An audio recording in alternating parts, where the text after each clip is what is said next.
మీ అందరికీ నా హృదయపూర్వక వందనాలు. చెమ్మగలిగిన దేవుని పిల్లారా, మీ హృదయాలు వెలిగించే మాటతో దేవుడు ఎక్కువనే ఈ మాటలు తీసుకొని మీ ఎద్దకు వచ్చినాడు కనుక మీరు నేను కలిసి ప్రభు మాటల చేత మన హృదయాలు వెలిగించుకొని ప్రభువు యొక్క మాట చప్పున ఈ రోజంతా మనం బ్రతుకుదాము. దేవుని పిల్లారా, చూడగలిగితే రాత్రి కాలం నుంచి మిమ్మల్ని, మీ కుటుంబాన్ని, మమ్మల్ని, సంఘాన్ని, భూమి మీద ఉన్న ప్రతి బిడ్డకి తన సన్నిధి తోడుగా ఉంచి ఊపిరిని, జీవాన్ని, ఆరోగ్యాన్ని ఇచ్చి మళ్ళా ఏకూన లెగిసి ఆయన మాటలు విని ఆ మాటల చేత మన హృదయాలు వెలిగించుకునే ఎంత గొప్ప భాగ్యం ఇచ్చిన దేవుడికి మన ప్రభు, మన రక్షకుడైన యేసుక్రీస్తు వారి నామంలో శిరస్సు వంచి వందనాలు, స్తుతులు తెలియచేసుకుంటూ దేవుడు ఆయన సన్నిధి మనకు తోడు ఉంచి ఏ మాటల చేత అయితే వెలిగించాలనుకున్నాడో ఆ మాటల చేత వెలిగించుకొని మనం సంతోషంగా ఉందాం. చూడగలిగితే దేవుని పిల్లారా, రూతు గ్రంథము 4వ అధ్యాయము 14వ వచనంలో ఒక మంచి మాట దేవుడు ఈరోజు మనతో మాట్లాడుతున్నాడు.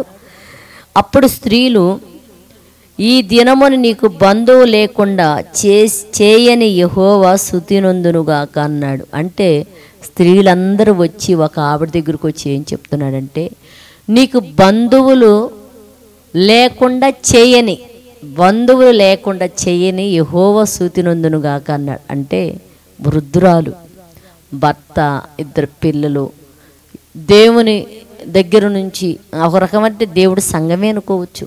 సంఘం నుంచి, దేవుని పిల్లల నుంచి సమృద్ధి కలిగిన పట్టణంలో ఒక చిన్న సమస్య వచ్చిందని అన్నిల దేశంలోకి వెళ్ళి మొత్తం కోల్పోయి ఏమంటే ఒక మనిషి తిరిగి వచ్చినప్పుడు అంట నిజంగా బంధువులందరూ అంటే సంఘస్థులందరూ, ఆత్మీయ బిడ్డలందరూ వచ్చి ఆమె దగ్గర నిలబడి నీకు ఏం కావాలని ఒక సమృద్ధిని మళ్ళీ ఆమె జీవితంలో దేవుడు ఇచ్చినందుకు ఆత్మీయుల ద్వారా, కోడల ద్వారా మళ్ళీ ఆమెకు అనుగ్రహించినప్పుడు స్త్రీలందరూ వచ్చి ఆమెను ఏమంటున్నారు తెలుసా, నీకు బంధువులు లేకుండా చేయని యెహోవా స్తుతినందునుగాక అన్నాడు.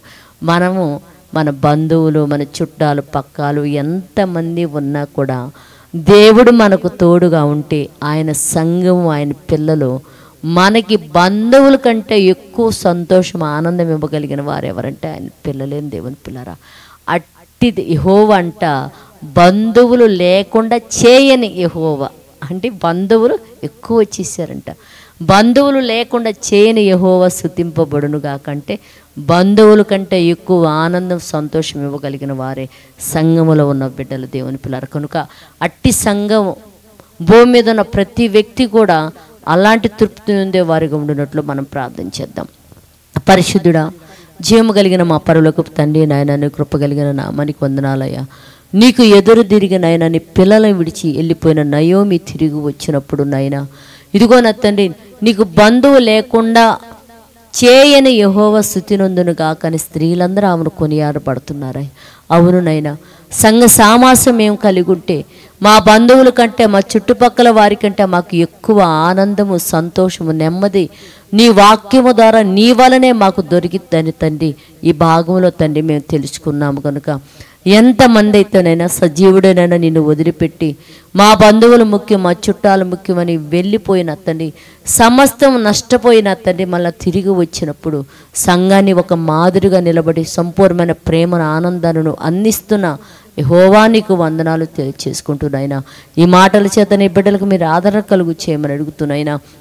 ఇదిగోనైనా కన్న పిల్లల వలన, కోడళ్ళ వలన, కొడుకుల వలన, బంధువుల వలన నైనా ఒక ఆదరణ లేక ఎంతమంది అయితే కుంగిపోతున్నారో వారిని మీరు దర్శించి తండ్రి నీ పిల్లలని నా తండ్రి ఒక ఆదరణగా నిలబెట్టి నీ నామానికి మహిమ తెచ్చుకోమని మా రక్షకుడు నీ కుమారుడైన యేసుక్రీస్తు వారి నామములో ప్రార్థన అడుగుతున్నాం తండ్రి.